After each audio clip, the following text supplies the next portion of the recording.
This is Andy Pure. Where am I looking? Am I looking Look at? at me. Okay. Look at me. This is Andy Pure Boxing News. I'm joined by boxing royalty Lennox Lewis here in Las Vegas. Lennox, it's always a pleasure to catch up with you. How Yes, are you doing? I'm doing great. Great being in Las Vegas. Can't remember last time I was here, but it's always great coming to Las Vegas. I'm glad to see you're in good spirits. I don't know if you recall, but last time we did an interview in Las I Vegas do remember. was the back of the MGM after Wilder Ortiz, and that was 6 years ago now. Yeah. Time flies, Lennox. Yes. Yes. Time does fly. I've gotten more gray. You're looking good, by the way, because you've just turned 60 as well. So Yes. happy belated Thank you birthday. very Did you get much. so much for it? Oh yeah. Went out with my friends, had some fun. You know, I don't feel 60. You don't look it like I say, Thank you. so I'm glad that you was able to enjoy it. Obviously, Vegas, Lennox, is synonymous with boxing. It's seen as being the mecca of the sport. You had that one big night with Hassan Rahman here. When you think about Las Vegas and you think about the history behind it, what makes Vegas just such a special place for these big events? Well, for me, what made it the mecca of boxing for me was Caesars. That's where uh, I was fighting, and all the movie stars actually coming out to watch me was great. That's why I call it the mecca. And everybody that's a boxer, knows that great fights happen in Vegas. So all the boxers that are coming up would want to box in Vegas because it was the mecca of boxing. Do you feel like boxing misses Caesar's Palace? Because I can't remember the last time we had a big event here. Yeah, no, boxing definitely miss. I miss it because the, the the first thing I remember is all the movie stars coming out, and it's an outdoor show, and it's nice to box outdoor instead of indoor.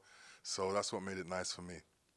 Obviously, I'm going to come on to the settings shortly, but obviously Saturday it's at the Allegiant Stadium. A lot of the events have moved over towards MGM, T-Mobile Arena, and what have you. But what separates Caesar's Palace, other than everybody who turns up here, in Yeah. terms of the venue itself, what separates Caesar's Palace? What separates Caesar's Palace is basic the walk-in.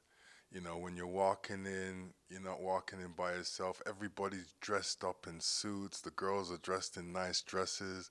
And then it's an outdoor show as well. So that's what made Caesars so nice. We mentioned Hassan Rahman earlier, so you caught up with him Yeah, yesterday. yeah, yeah. What do you guys kind of catch up about? Oh man, we're trying to do this third fight.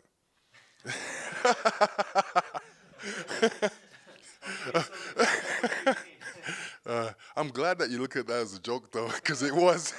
I'm glad it was. So, just obviously with the reason we're here, Canelo Crawford. Yeah, A lot of people can try to simplify a fight and say a good big guy always beats a good small guy. right. Is that just too simple of a breakdown going into this type of fight? It's simple, but not that simple because this is not no ordinary small guy. And, is a guy that's basically, he's a martial artist in that sense. He's great with his hands and he's great with his movement. And he's up testing his skill up against a guy that's heavier than him. So that's an interesting matchup, great matchup. Two champions, two guys that have knocked out a lot of people, two guys have been in the sport long. I would say Canelo has a lot more experience when it comes to fighting and the fighters that he fought. So, that he's got an edge that way on experience. One of the big talking points has obviously been the natural weight difference between the pair of them. Now, they both did their actual weighing this morning and both came in at 167.5 pounds. Wow. So that reaction there, Lennox, I asked a few people going into this fight, if you was Terence Crawford, would you try and get as close to the limit as possible, or would you maybe come in as light into the 168 limit as possible? So maybe he comes in at say 160.1 to keep some of his better attributes, for example, his ring work and being able to move across the ring easily. Are you surprised he's come in at 167 and a half? Yes, I am. I would probably come in about 5 pounds less, just to keep the speed, keep the sharpness. But if he feels he needs that strength, that power, it's up to him and his trainer. I've seen photos of them both on the scales this morning, both of them absolutely shredded as you can imagine still. But does this give us more of an inclination and more of an idea that Terence is going to look to be a bit more aggressive than what most might have thought before the fight? Yeah, he may think about being aggressive. I don't think he will do that because he's up against a puncher guy that punches hard, and Canelo doesn't really waste punches. He's in some sense, a body snatcher. So if you allow him to hit you to the body, you're going to be weakened by his body punches because he throws good ones, and that's all he's known for, throwing great body punches, a great hook. And to me, he's determined to come in there and win this fight. He's looking to win this fight. He's in good shape. And, he got some good sparring partners in his camp. So that tells me that he's taking this fight really serious and he wants to win it. Do you think there's been any mind games on that sparring front? Because he brought Jaron Ennis in to spar with him, and Jaron Ennis had been chasing that Terence Crawford fight for a long time, and Terence then moved up from 147 to 154, and the fight never materialised. But I know it's been a fight Jaron Ennis has wanted. Do you feel like there's a bit of mind games there as well? Yeah, absolutely. Absolutely. I mean, if I was boxing, um, you know, Evander Holyfield and I brought in Mike Tyson as my sparring partner, you would know that I'm taking the fight serious because I'm got the next greatest boxer to come in there to help me be greater than I am. The one talking point with Canelo has been, well, not the one, but one of the bigger ones is if he's been on the decline over the last few years, maybe since he became undisputed, we haven't seen that standout performance, if you will. Do you put that down to him being maybe on the decline, Lennox, or do you feel like maybe he's just not been as motivated in fights? Even Yeah, the Bivol fight where he lost, he didn't expect Bivol to be as good as what he was. yeah, it's somebody to motivate him. I think this fight motivates him. 150 mil would motivate me. You know what I mean? So I don't know. No, I don't think he's unmotivated for this fight. For both men, what is one key factor that you think will be the difference on Saturday night? For one key thing with Bud Crawford, he's got to move well. He can't be, and he's got to be able to throw good combinations and get out of town to make sure he doesn't get hit. He needs to punch and not get hit. And for Canelo?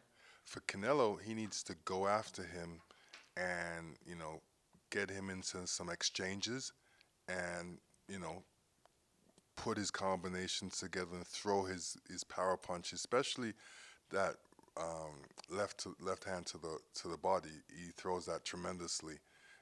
Left hook to the body, left hook to the head. Bud Crawford has to worry about that. Look out for those type of punches. I know in your interviews today so far, Lennox, you've been asked about a certain rising heavyweight prodigy, Moses Atama. What stood out for you, Lennox, just seeing Moses and his rise? What stood out to me is he's good, he's fast, he's determined, and he still has a little ways to go. Not to rush. I think he's at the right pace now, and he's got the right fights behind him. Really, every fight he has, he should be learning from. So he's on the right pace right now. Speaking with people from Queensbury, Frank Warren, etc., they all say that they reached out to Jermaine Franklin, he turned the fight down. Apparently, there's been talks with Hergovich, and Hergovich has turned it down. Where do you go with Moses when it's so hard to get people to sign on the dotted line and to give him the fight that you deem to be best for him and his development? Um, well, there's fighters all over the world that needs. Everybody's looking for a fight. You just have to find the right opponent for him. You can't put him up against easy guys because we know how that goes. You knock out a guy, you knock out another guy. All of a sudden, you think you can knock out everybody, and you go in there trying to knock out everybody instead of boxing. So, in that's what he's got to learn. He's got to bring him. He's got to go into fights that are going to help him be a boxer. With Alexander Usyk as well in that equation, then Turki Alashaker said he'd like to make Usyk and Atama next if he can. Alexander said that he only had maybe one or two fights left in him. Could obviously change if he's still feeling good, but that was the current state of play. Atama, as you can imagine, a fighter, he said, yeah, I'll do it. He just wants to fight. Of course, he'll do it. He's a fighter. Do you Yeah, think it'd be too soon for him? absolutely too soon. He doesn't have to have that fight. Still got a couple fights that he needs to, learn from. He may need another training to bring in some other skills that he has. It's just a learning process until the right time, and you don't want the right time to be too soon. Do you see any similarities with Moses and kind of your generation, or maybe just before your generation of fighters and opponents? To a point, I mean, Evander Holyfield was like Moses Atama. He's in there holding his own.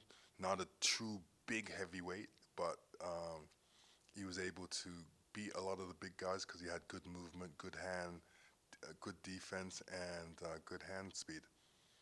I'm glad you brought up Evander Lennox because one of my questions to you is a lot of people have tried to draw a comparison between Evander and Alexander because obviously both achieved the great feat of cruiserweight undisputed and heavyweight undisputed. In this fantasy world of matchups that we like to draw out, if we'd ever see an Evander Holyfield at his prime and an Alexander Usyk at his prime, can you break down for me how you think that fight would have played out? No, I can't. I think both of them have unique boxing ability. You know, Alexander Usyk has that movement, has that aspect where he's there and he's very elusive. Um, Plus, you don't think he's got power, but he does have power, and that would be one of the greatest matchups in the world, putting Evander Holyfield against Alexander Usyk. What would have been Evander's advantages in that fight? They advantage. They both have good advantages. Both have good defense. Both have good movement. Um, both in the same weight class in the sense that the cruiserweight's coming up. Um, it would be a great fight. You're gonna have to ask. You're gonna have to ask Siri that one. I will do it. Yeah. I will do it, and then we can add that into the answer, Lennox. But yeah, one thing with Usyk, I know you asked it earlier. How would you have beaten Alexander Usyk, Lennox? Um, Alexander Usyk is a great fighter. There's so many things that he can do. He breaks down. He's like me. He breaks down his opponents differently and fights each opponent differently, and that's what you're supposed to do. Each opponent that you face, you gotta look at him and say, "How do I beat this man?" And then you gotta go out there and do it. And just a couple to end on. We have the Fabio Wardley and Joseph Parker fight on the horizon. Neither men needed to take this fight because both are brilliantly placed in that heavyweight division.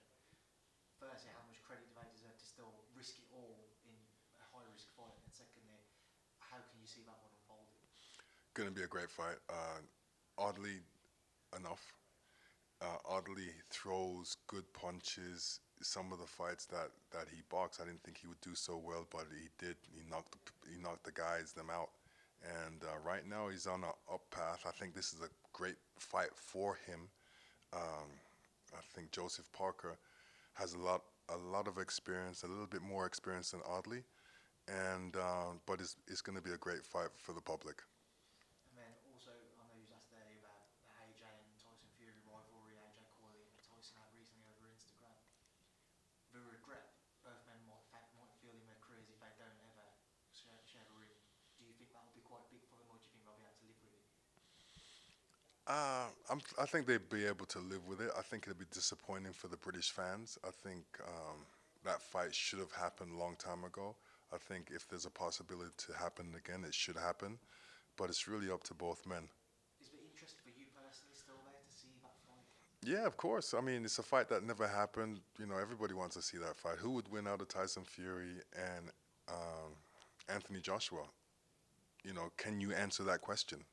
Nobody can answer that question. We want to see the fight. And I'll just put to end on Mike Tyson and Floyd Mayweather in an exhibition. Lennox. I, I'm picking Mike Tyson. So you're not going to see you try and face a winner then? uh, well, If the yeah. money's on the table? If the money's on the table, I'll go at the winner. Well, Lennox, listen, it's a pleasure to catch up with you. Enjoy the rest of your time here in Vegas. Enjoy Saturday. Thanks for having me. Travels to when you go back home. Thank you very much. Bless.